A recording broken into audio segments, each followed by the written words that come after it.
नमस्कार, मैं हूँ हिंदू सिंह यादव। आगर लाइव में आप सभी का स्वागत है। आज हमारे साथ में ख़ास मेहमान हैं और विशेष करके कृषि को लेकर है, जैविक खेती को लेकर है और अभी कुछ समय बाद बोनी होनी है। तो आज आगर लाइव के साथ में बहुत ख़ास मेहमान हैं। हम इनसे जानना चाहेंगे कि जैविक खेती का क्या महत्व है और जैविक खेती के साथ में जैसे महत्वपूर्ण होती है अपनी सब्जियां होती है और कौन कौन सी सब्जी में कितना जैविक डालना चाहिए। आगर मालवा ज़िले में संतरे की फसल ज़्यादा होती है, संतरे के लिए जैविक कितना महत्वपूर्ण होता है। यहाँ पर प्याज है, तरबूज है, हरी मिर्ची है, अलग अलग प्रकार की सब्जियाँ और फल फ्रूट भी यहाँ के किसान अपनी ज़मीन से उत्पादन करते हैं। हाँ सर, स्वागत है आपका आगर लाइव में। नमस्कार सर। सर, मेरा पहला प्रश्न ये है कि आखिर जैविक क्या है? आप ये चीज़ किसानों को कैसे? हाँ, जैविक खेती एक ऐसी सदाबहार कृषि की पद्धति है जो हमारे पूर्वज सालों से यूज़ करते थे, उसका इस्तेमाल करके वो फसल उगाते थे, तो जिसमें पौष्टिक तत्व ज़्यादा मात्रा में आते थे। लेकिन जब भारत में बहुत बड़ा अकाल पड़ा था, उस समय भारत में हरित क्रांति लाई गई और हरित क्रांति में जो चीज़ें अपने सामने आई, रासायनिक खाद, कीटनाशक, तो इनका इस्तेमाल बहुत ज़्यादा मात्रा में हुआ। उसकी वजह से जो फसलों पे नुकसान हो रहे हैं, उनमें जो विषैले तत्व आ रहे हैं, उसमें से हमारे पोषक तत्व निकल गए हैं और जो हम लोग उसको कंज्यूम करते हैं, खाते हैं, तो उसमें वो पौष्टिकता नहीं रही। तो जैविक खेती का एक ही अर्थ है कि जैविक मतलब रसायन फ्री, मतलब विष मुक्त तरीके से खेती करना और उससे निकली हुई उपज में ज़्यादा से ज़्यादा पौष्टिक तत्व लाना, ये है जैविक खेती। सर, आप जिस ज़िले के अंदर हैं ये है आगर मालवा ज़िला। आगर मालवा ज़िले में संतरे के जो किसान हैं वो फसल ज़्यादा करते हैं और उसमें नुकसान भी होता है। जैसे कई किसान ऐसे हैं जो संतरे के पौधे लगाए 7 साल हो गए, 8 साल हो गए, फिर भी फल नहीं आता है। फिर किसान परेशान होकर वो संतरे के पौधे खेत से निकाल देता है। आखिर अगर किसान उस संतरे की फसल में अगर जैविक का उपयोग करता है तो क्या फ़ायदा होगा? संतरा में फसल नहीं आने का एक ही कारण हमारे समझ में आता है, जो वैज्ञानिकों ने रिसर्च की है उसमें उन्होंने पाया कि रासायनिक खाद का ज़्यादा इस्तेमाल करने से ज़मीन के अंदर जो भी जीवाणु है वो ख़त्म हो चुके हैं और उससे पौधा नेचुरल तरीके से खाद को ज़मीन से नहीं उठा पाता। जो जीवाणु ज़मीन में खाद तैयार करते हैं और पौधा उसको अपने रूट्स के माध्यम से उठाता था, वो उसने बंद कर दिया है। उसकी वजह से हमको ज़्यादा खाद देनी पड़ती है और खाद इतनी ज़्यादा मात्रा में हो गई है कि उसके साइड इफ़ेक्ट पौधों पे आ रहे हैं। तो इसलिए हम लोग देखते हैं जंगलों के पौधों को, तो उसमें जाकर कोई खाद नहीं देता है, फिर भी उनकी ग्रोथ हो रही है। तो इसका कारण है कि वहाँ की मिट्टी को किसी ने डिस्टर्ब नहीं किया, तो वहाँ ज़्यादा मात्रा में जीवाणु है और पौधा उसको अपने डेवलप करने के लिए जो ज़मीन में पड़ी हुई खाद को उठा के खुद को डेवलप करता है। तो हम लोग जो पैटर्न इस्तेमाल करते हैं, जो हमारा खाद है जैविक खाद, जिसका नाम है उपजाऊ वर्धक, तो उपजाऊ वर्धक का इस्तेमाल करने से पहले साल से ही आपको संतरा में अच्छी फसल मिलेगी, फूलों का गिरना रुक जाएगा और फलों का आकार बढ़ के, उसका वज़न बढ़ के आपको जो क्वालिटी चाहिए, जो मार्केट में किसान लोग बेचने जाते हैं तो उनको अच्छा रेट भी मिलता है। इस तरीके की क्वालिटी हम किसानों को बना कर देते हैं। आपकी जो आप कितने समय से ये वाला प्रोजेक्ट आपने लॉन्च किया है, अभी तक कितने किसानों को इसका फ़ायदा मिला है? आगर मालवा ज़िले में आपने इसका कहाँ उपयोग किया है? एक्चुअली हम लोग जैविक खेती के क्षेत्र में पिछले 15 सालों से हैं। हमारी कंपनी का नाम है TS ऑर्गो ऑर्गेनिक्स प्राइवेट लिमिटेड और हमारी फैक्ट्री भी नागपुर में है।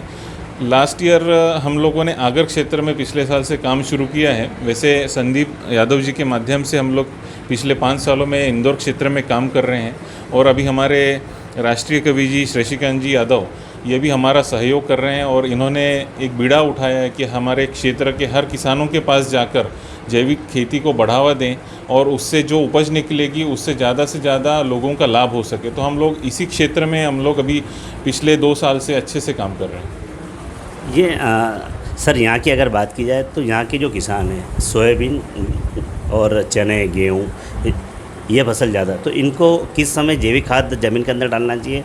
उसके बीच की कितनी गैप होना चाहिए? 1 बीघे के अंदर कितना जैविक खाद डालना चाहिए? इसका उपयोग पौधों की जड़ें बढ़ाने के लिए हम लोगों को करना होता है।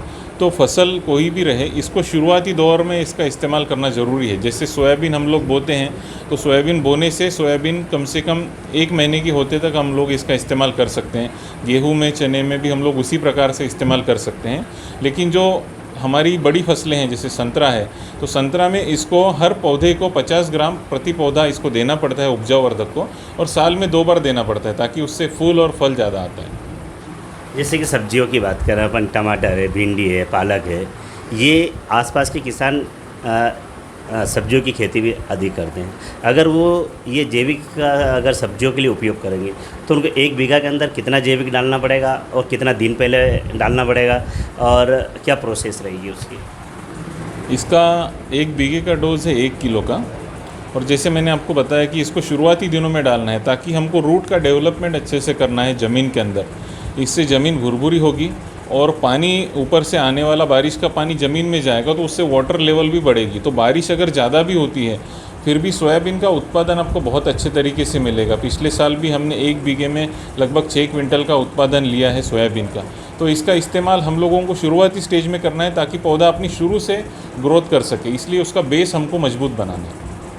अगर ये सोयाबीन और गेहूँ सब्जियों के अलावा भी जो किसान कोई पपीता की जो फसल करता है उसके लिए ये कितना फ़ायदेमंद होगा?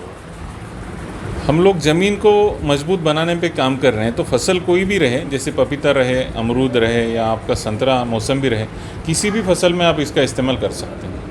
ये आपका प्रोजेक्ट कहाँ मिलेगा और इसका क्या क्या इसके रेट रहेंगे और इसको किस तरीके से डालना, थोड़ा सा डिटेल में अपन किसान को। जी, अभी तो हम लोग इसको मध्य प्रदेश क्षेत्र के लिए इंदौर और देवास से ऑपरेट कर रहे हैं, लेकिन आपके क्षेत्र में इसको जल्दी से जल्दी हम लोग अवेलेबल करने के लिए कोशिश कर रहे हैं ताकि आगर में हर किसान के पास ये प्रोडक्ट पहुंच सके।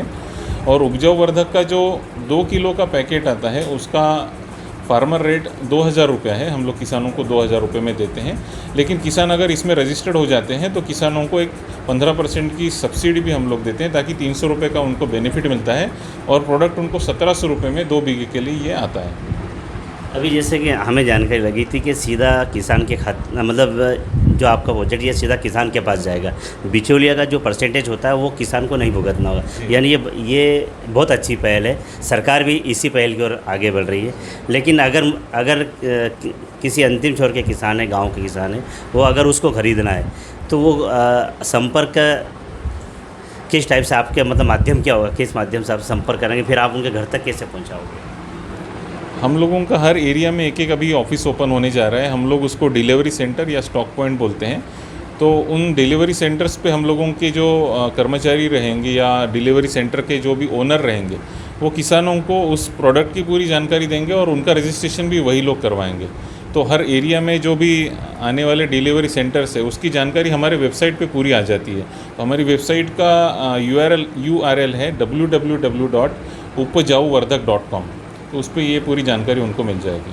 और हमारा प्ले स्टोर पे ऐप भी है जिसका नाम है उपजाऊ वर्धक। जी सर, मेरा आपसे आखिरी प्रश्न है, जो किसान है जैविक एक बार जिसने 1 बीघा, 2 बीघा या 5 बीघा में जैविक खाद का उपयोग किया, ये उसको क्या हर साल डालना पड़ेगा या उसको 1 या 2 साल के बीच में गैप रखना पड़ेगा, क्या है? जैसे हम लोग 50-60 सालों से रासायनिक खाद ज़मीन में डाल रहे हैं तो उसके बहुत सारे नुकसान अब हमको दिख रहे हैं। तो रासायनिक खाद को हमको धीरे धीरे कम करना है। जैसे हर साल 25% इस रासायनिक खाद का उपयोग हमको कम करते लाना है और उपजाऊ वर्धक का डोज कॉमन रहेगा, मतलब कांस्टेंट रहेगा। 1 बीघे में 1 किलो या 1 एकड़ में हम लोग इसको 2 किलो डालते हैं और इसको डालने से बाकी जो पोषक तत्व है वो ज़मीन में से ऑटोमेटिक जीवाणु तैयार करेंगे। तो धीरे धीरे रासायनिक खाद को कम करके इसका डोज हमको 2 किलो का 1 एकड़ के लिए कांस्टेंट रखना पड़ेगा।